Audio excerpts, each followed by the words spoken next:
Shalom. Giving all praises to the Heavenly Father, Yahweh, Bahasham, Yahweh Shai, Bahasham, Rachahakwarash. Double honors to the apostles, the bishops, and the elders at Great Millstone who rule well. Peace and salutations, as always, to the elect. And I wanted to deal with this comment that was left on the last video I did, dealing with the resurrection, the first dominion, the second covenant. The comment, as you can see here, Shalom, brother, can you please explain to me a thing? Yes, I understand that we are promised our glorified bodies once we enter New Jerusalem. What I'm not understanding, and I'm sure it's my reading comprehension to these scriptures, in Ezekiel, beginning in chapter 40 until 45, 46, really is Ezekiel 40 through 48, it seems as if it reads that within the new holy city there will be a new temple, and Zadok will raise the Levite to Levite or rightful priesthood. They will be dressed in linen and will perform sacrifices in repentance for sin. Am I reading this wrong? Because I am assuming that since we will have the word placed within our inward parts and unable to sin, there will be no need for further animal sacrifices for the repentance of sin. The water for your help. I hope it's not a bother. And it's not a bother. I actually, when I answered the question, I put the link to this video, which I've done 2 videos going into this, which when you read Ezekiel 40 through 48, it's not speaking of the kingdom, but we can go to it to get a prelude to how certain things will be ran in the kingdom. But when you read it in its entirety, Ezekiel 40 through 48, it's a vision given unto Ezekiel, as we'll show you. But I did this video here, all right? This was a year ago. We did it in a class, and about a year before that, I did it as another lesson. I'll look for that one, but it's Ezekiel 40 through 48 chapter talking about the kingdom. Now, again, there's particular things we can go to, to give a prelude to how certain things will be. But overall, this is not speaking of the kingdom, and we'll show you why. Now, dealing with Ezekiel, the 40th chapter, this is a vision given unto Daniel as he is in captivity in Babylon. All right, not Daniel, Ezekiel. This vision was given unto Ezekiel as he was a captive in Babylon. Ezekiel was amongst a group of Jews, or Judah, Benjamin, and Levi, who were taken as exiles to Babylon. And as you can see here, it says, in the 5th and 20th year of our captivity. So he's in captivity beginning of the year of the 10th day of the month, in the year after the city was smitten. All right. Remember, Jerusalem was smitten by the Babylonians, right? The temple was burned. It was a lot going on. You can read the book of, Lamentations to see the end result of what the Babylonians did. They ravished our women. The Edomites helped them. All right. So this was, it says in the 14th year after the city was smitten, and the selfsame day the Lord was upon me, all right, the hand of the Lord was upon me and brought me thither. So this is a vision given unto Ezekiel as he's in captivity, all right? Now, mind you, all right, this is close to 35 to 40 years before the rebuilding of the temple here in the book of Ezra. Let's get the book of Ezra, the 3rd chapter. Okay, Ezra, the 3rd chapter, and around the 8th verse. Ezra 3 and 8. Now, in the 2nd year of the coming unto the house of the Most High at Jerusalem, in the 2nd month, began Zerubbabel and Joshua, the son of Yahweh-Tazadok, and the remnant of their brethren and the priests and the Levites, all they that were come out of captivity unto Jerusalem, and appointed the Levites and so forth, and they started to build a house. So about 35 to 40 years before that, Ezekiel receives this vision, right? Now, when you read this vision, Ezekiel 40 through 48, let's go to Ezekiel 40 and 2. It says, in a vision from God, he took me to the land of Israel. Now, what had been going on in the land of Israel? Okay, we can go to Ezekiel 8, 9, 10, 11, and there was all kind of corruption going on in the temple. Okay, remember the Lord took his presence from over the temple. As a matter of fact, let's get Ezekiel, the 10th chapter.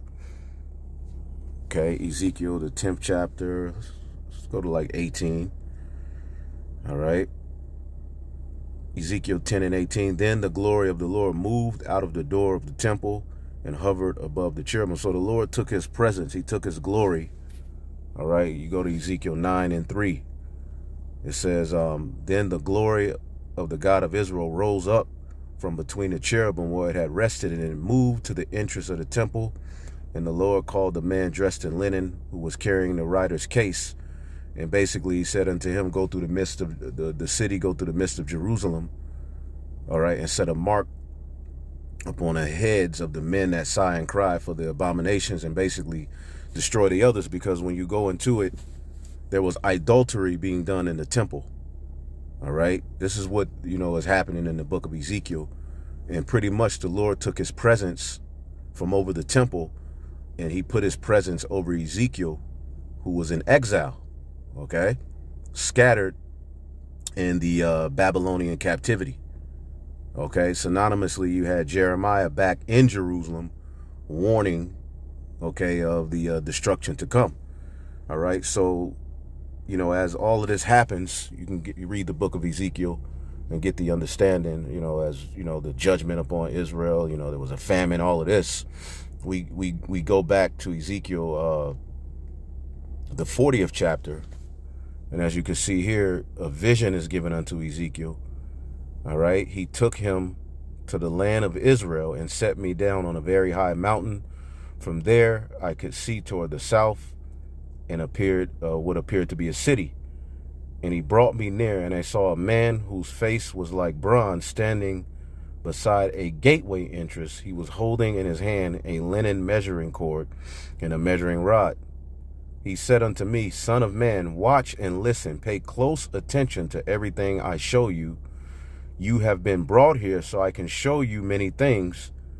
Then you will return to the people of Israel and tell them everything you've seen. Now, remember, Ezekiel was a part of a group of Jews who were taken captive out of Jerusalem into Babylon. So there, where they were fixated by a particular river, I forget the name of the river, he's prophesying unto him.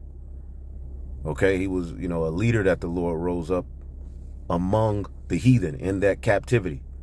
Okay, and Ezekiel symbolizes the prophets. Okay, when you read Ezekiel 38, Ezekiel 37, Ezekiel symbolizes the prophets. Now, what Ezekiel gets is a vision, all right, that he was to show the captives. As a matter of fact, before we get into some of the things that prove this ain't talking about the kingdom, right, let's get Ezekiel 43, and let's start at 9. Read it in the NLT, Ezekiel 43 and 9. It says, now let them stop worshiping other gods and honoring the relics of their kings, and I will live among them forever. All right, and we know that this never stopped. This didn't stop in the Medo-Persian Empire. This didn't stop in the Greek Empire. This didn't stop in the Roman Empire. All right, although there were remnants that stood and stuck to the script, Israel continuously sinned. Okay, it says, Son of man, describe to the people of Israel the temple I have shown you, so they will be ashamed of all of their sins. Okay, so what the Lord did was give Ezekiel a vision that he wanted to describe and go and tell the Israelites, all right, this vision, so that they will be ashamed of all of their sins.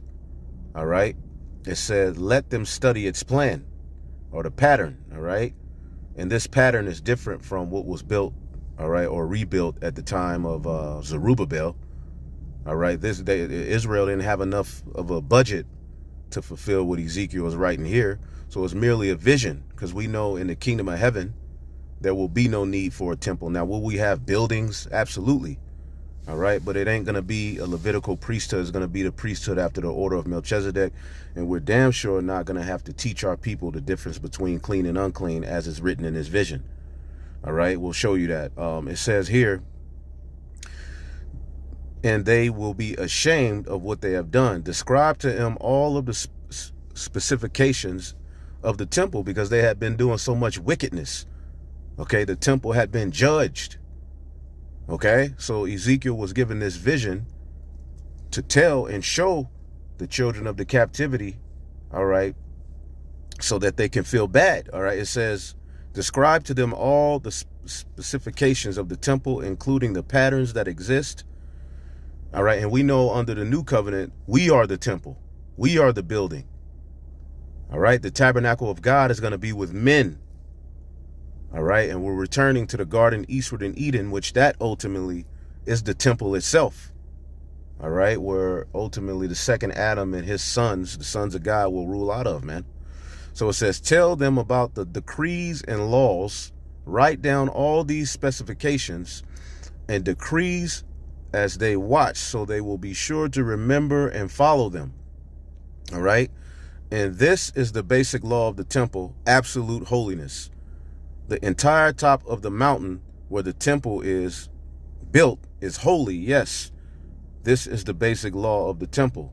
All right, and then he gives them measurements. Now we know in the new covenant under Yahweh Shai, the measurement, as you read it in Revelation 21:10, okay, you have the names of the angels.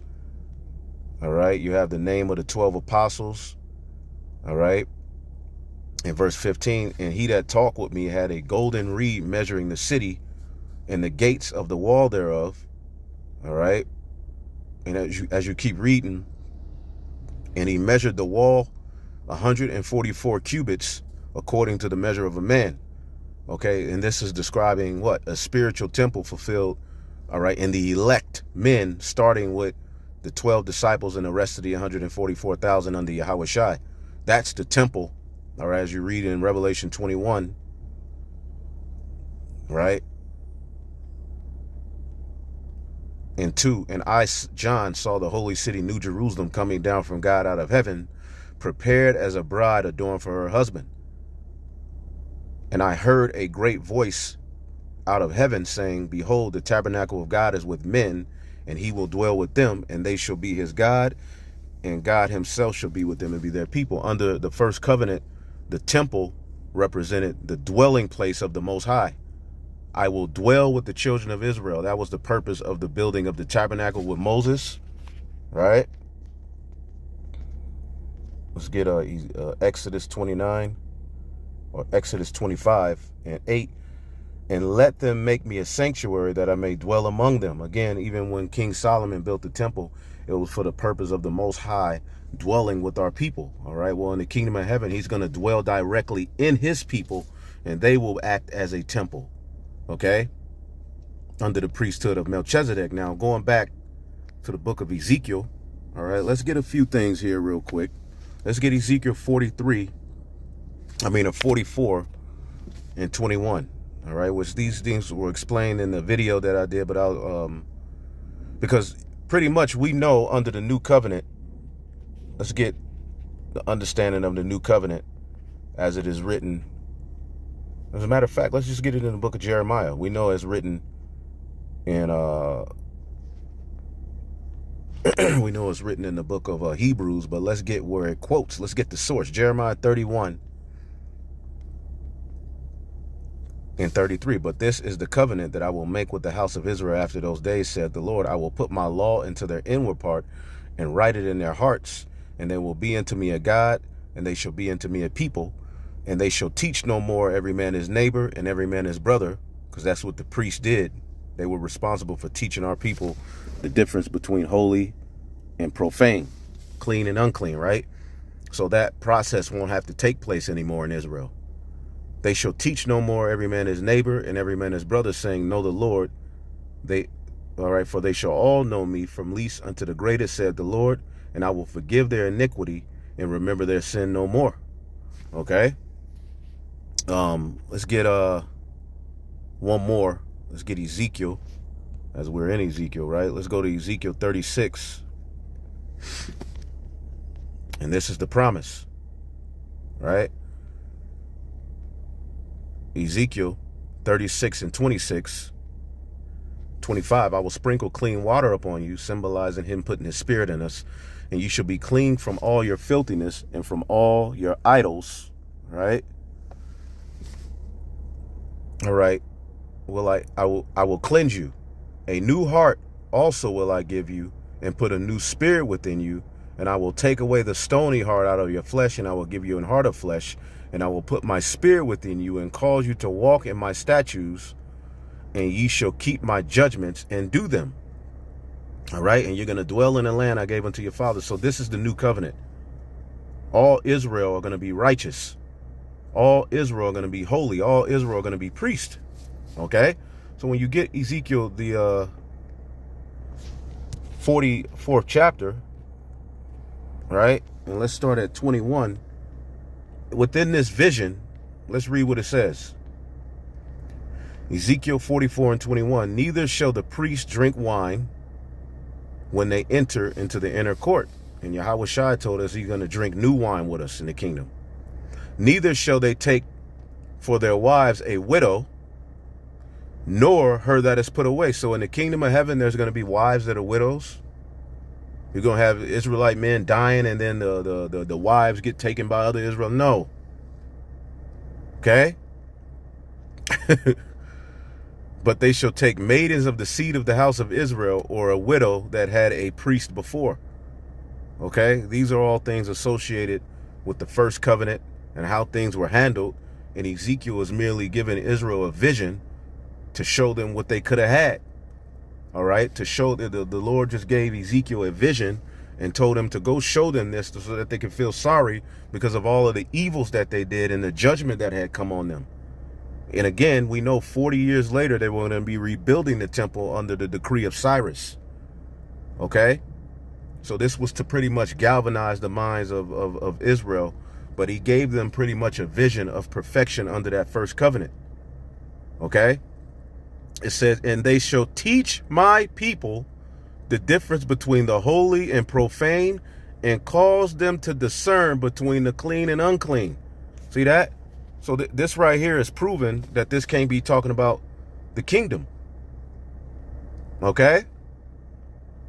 Because this is associated with what the priests would do after the order of Aaron. They would teach the rest of Israel the difference between holy and profane. Okay? So he's just showing you a active righteous priesthood through a vision under that first covenant. Okay? Because Zadok, all right, who's mentioned in this vision. As a matter of fact, let's see where he's mentioned. Let's get Zadok. Let's just type in Zadok. And let's go to Ezekiel 44. Boom. 43. Boom. Ezekiel 40 and 46. It says, and the chamber whose prospect is toward the north is for the priest of the keepers of the charge of the altar. These are the sons of Zadok among the sons of Levi, which come near to minister unto him. All right. And Zadok is a descendant of Aaron. Okay. When you look it up. Okay. Zadok means righteous. Okay. Tazadok, it says, the high priest, son of Hetub, of the house of Eleazar, the son of Aaron, the 11th descendant from Aaron, joined David after Saul's death and supported him against Absalom and so forth. So descendants, all right, of that righteous high priestly lineage were still around. So in this vision, he's showing them, let's type it in Zadok name again, perfection under that Levitical priesthood, perfection under that first covenant. He just gave it to him as a vision. Okay? Ezekiel 43 and 19, and thou shalt give to the priest the Levites that are of the seed of Zadok which approach unto me. Now in the kingdom of heaven, all right, all 12 tribes will have access to be priest, okay, under the high priest Yahweh Shai. The book of Hebrews breaks that down, and this is why the Sakari camp and the Genesis Israelites, all right, use this to say the Levitical priesthood is going to be established in the kingdom. They go to this vision and they bring it out in air, all right, because they have a problem with Yahweh Shai's authority as the high priest. All right, what they're teaching is that when we get into the kingdom, all right, there's still going to be offerings for sin amongst Israel.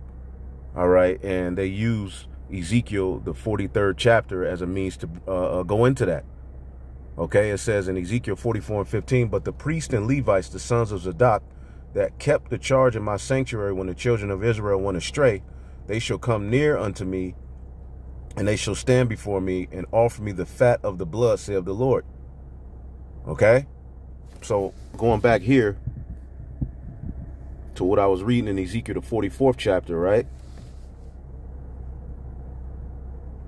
And it's a lot more, but I'm just getting a few instances of this vision to show you this ain't talking about the kingdom. So with the seed of Zadok, the high priest, what they were to do, Ezekiel 44:23, and they shall teach my people the difference between holy and profane, and cause them to discern between clean and unclean.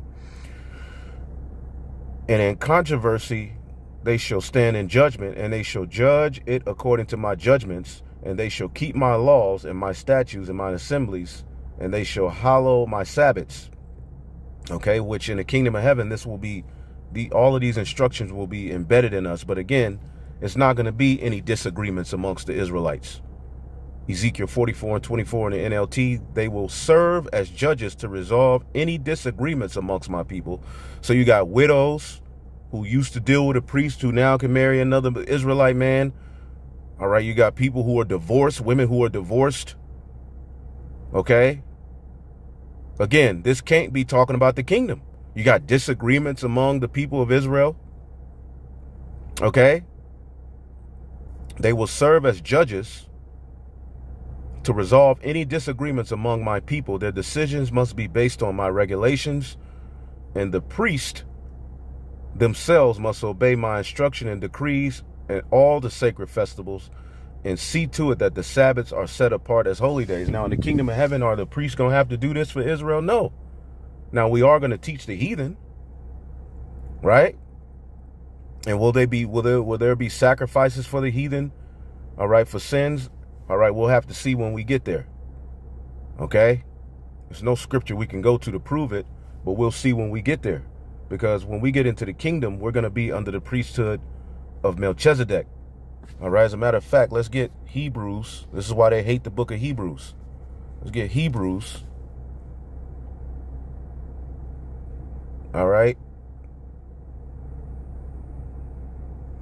7 and 5. Now, the law of Moses, NLT, required that the priests who are descendants of Levi must collect the tithe from the rest of Israel, who are also descendants of Abraham.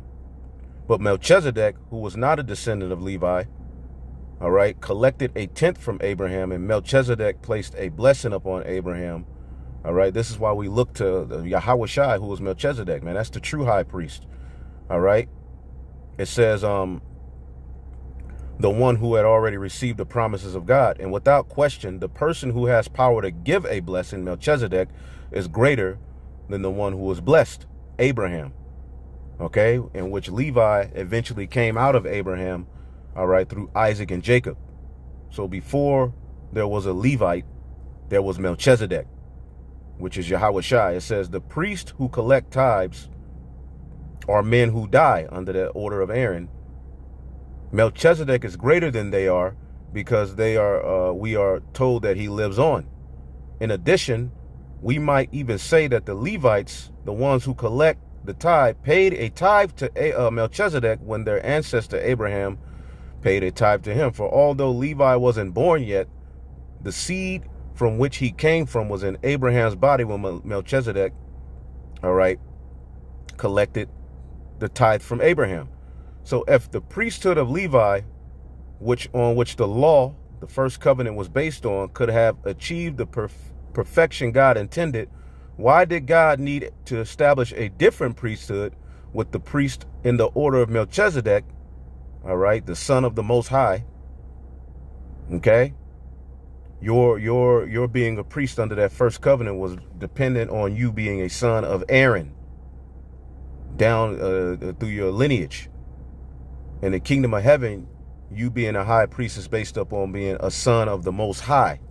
So it's a far greater, all right, it's a far greater priesthood. And you don't die. And it's not fixated to one tribe. It says, why did God intend or need to establish a different priesthood with the priest in the order of Melchizedek instead of after the order of Aaron? See that? And you can keep reading it. All right. But basically, we know, pursuant to the book of Hebrews, in the kingdom of heaven, we're going to be under a different order, under a different priesthood. So as we read this vision in Ezekiel 44, okay, when you keep reading these instructions, Ezekiel 44 and 25, a priest must not defile himself. Again, why would a priest need to be told this? In the presence of a dead person, unless it is a father, a mother. So we're going to have dead father, dead mother. Okay, in the kingdom of heaven, the priest after the order of Melchizedek won't have a father and a mother. Their father will be the Most High. They will be in bodies directly created by the Most High through Yahweh Shai. Okay? So as you can see here, the priest in this vision are told not to defile himself by being in the presence of a dead, unless it's your father, your mother, your child, your brother, your sister. All right? Even then, he can return to his temple duties only after being ceremonially cleansed and then waiting for 7 days. So again, this can't be talking about the kingdom. The first day he returns to work and enters the inner courtyard, he must offer a sin offering for himself, says the sovereign Lord. The priest will not have any property in possession in the land, for I alone am their special possession. So under that first covenant, we know that Levi didn't have, okay, a part in inheritance. Okay, now when we get the book of Revelation, right, and we'll see when we get to the kingdom, but as we mentioned, as we read about the 12,000 out of each tribe, okay, Dan is not mentioned, but Levi is mentioned. So is Levi going to have a part of inheritance? Are they going to take Dan's inheritance? We don't know. Okay, but what we do know is that the tribe of Dan is not mentioned in Revelation, the 7th chapter, but the tribe of Levi is mentioned, because when we get the kingdom, we are going to part inheritance of the Holy Land amongst the 12 tribes of Israel. But as you can see, Levi is now mentioned amongst, all right, the 144,000. Dan is not mentioned, but here in this vision here, in Ezekiel, the 48th chapter, Dan is given an inheritance. All right, it's showing you Ezekiel 48:1. Now these are the names of the tribes. All right, yada, yada, yada. A portion for Dan, Ezekiel 48:2, by the border of Dan. So the tribe of Dan is mentioned. Okay, but in the book of Revelation, the tribe of Dan is not mentioned, but Levi is mentioned. Okay, so will Levi take Dan's inheritance? We don't know. We'll have to see when we get there. I'm not going to make that a doctrine. But that is interesting that you see Levi now mentioned. All right. But as you can see here, you know, Ezekiel 44:31, the priest may not eat any meat from the bird or animal that dies a natural death or that dies after being attacked by another animal. Okay, in the kingdom of heaven, let's get Isaiah, the 11th chapter. Isaiah 11.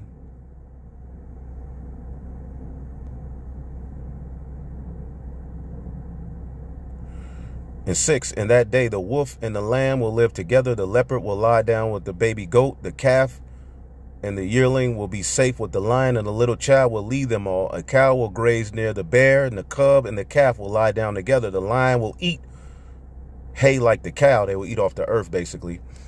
All right. And cow and lions hate eating. They'll rather die than eat, hay or straw. It says, but in the kingdom, they'll eat off the earth. They won't have to eat other animals. It says the baby will place safely near the hole of a cobra. Yes, a little child will put its hand in a deadly snake's hole without harm.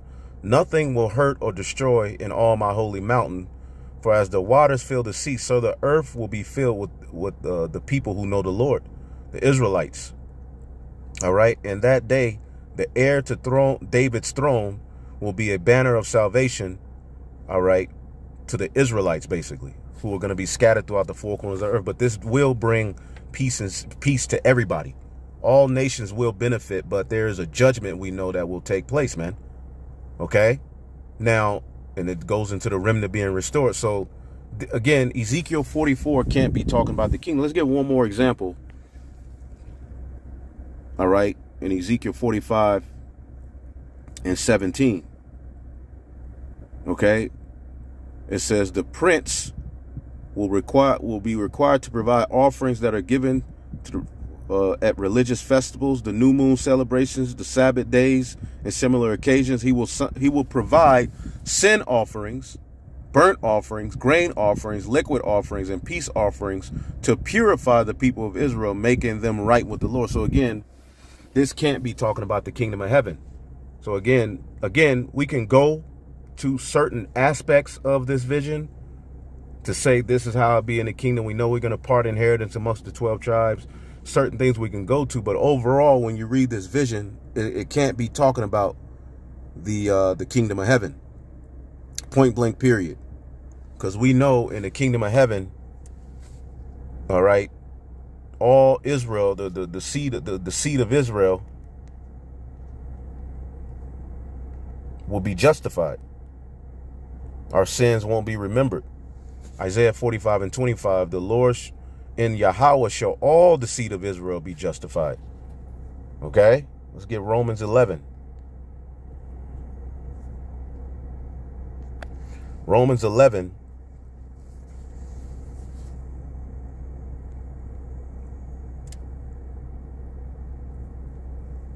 and 26. And so all Israel shall be saved, as it is written, there shall come out of Sion the deliverer that shall turn away ungodliness from Jacob. For this is my covenant with them, when I will take away their sins. All right, and so forth. So again, it's other scriptures we can go to. Okay, to pretty much show you. Right now, here's another one. Ezekiel 45 and 21. On the 14th day of the first month, you must celebrate the Passover. This festival will last 7 days. The bread you eat during that time must be made without yeast. On the day of the Passover. Now, there will be ceremonial sacrifices in the kingdom. All right, for holy days, feast days. But as far as sacrifices for the sins of the nation of Israel, which you're reading about for them to be purified, that's not going to be anymore. All right, and we know in the book of Jeremiah, y'all know where I'm going. Jeremiah 16. Give me Jeremiah 16:16. Man, y'all are done. Give me Jeremiah 16:16. Jeremiah 16:16 or 14. Therefore, behold, the days come, said the Lord, that it shall no more be said, the Lord that liveth, that brought up the children of Israel out of the land of Egypt, but the Lord liveth, that brought up the children of Israel from the land of the north. We're not going to be celebrating, all right, the Passover for being delivered out of Egypt anymore in the kingdom. We're going to celebrate the deliverance out of the land of the north, which is Babylon the Great, and from all of the different places where we've been gathered. Okay? But again,